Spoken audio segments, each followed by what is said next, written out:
সনাতন ধর্ম বলে নিজেদেরকে সবসময় গর্ববোধ করে। সনাতন কথার অর্থ হচ্ছে পুরাতন। অর্থাৎ আপনাদের ধর্মটাই সর্বপ্রথমে ছিল।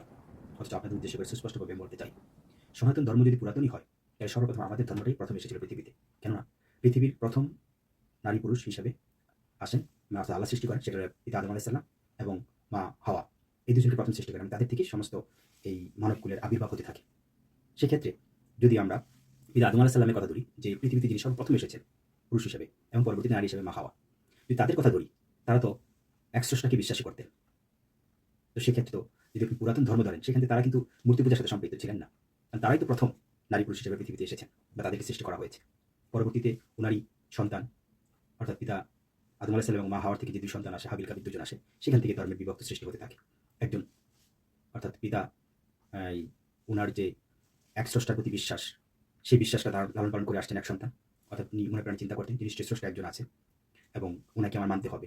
সেটাই উনি আমাদেরকে পৃথিবীতে পাঠিয়েছেন এবং এই সৃষ্টিগুলো উনারই সৃষ্টি। এক সন্তানের ধারণা ছিল এটা। অন্য সন্তানের বিভ্রান্তির মধ্যে চলে গিয়েছিল শয়তান দ্বারা প্রভাবিত হয়ে। যে ব্যক্তিটা প্রথম থেকে প্রভাবিত হয়েছে শয়তান দ্বারা এবং বিভ্রান্তির মধ্যে রয়েছে, সেখান থেকে আস্তে আস্তে এই হিন্দু ধর্মের আবির্ভাব আর মুসলিমদের আবির্ভাব আরেক সন্তান থেকে।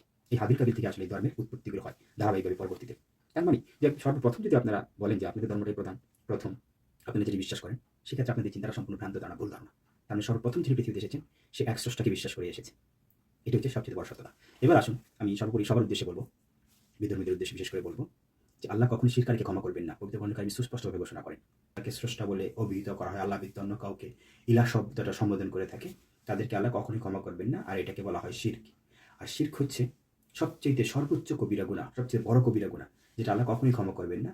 যেটা পবিত্র গ্রন্থকারী সূরা নিসার 48 নম্বর আয়াতে সুস্পষ্টভাবে আল্লাহ ঘোষণা দেন। সূরা নিসার 116 নম্বর আয়াতে একই ঘোষণা দেন। সূরা মাইদার 72 নম্বর আয়াতে মহান আল্লাহ একই ঘোষণা দেন।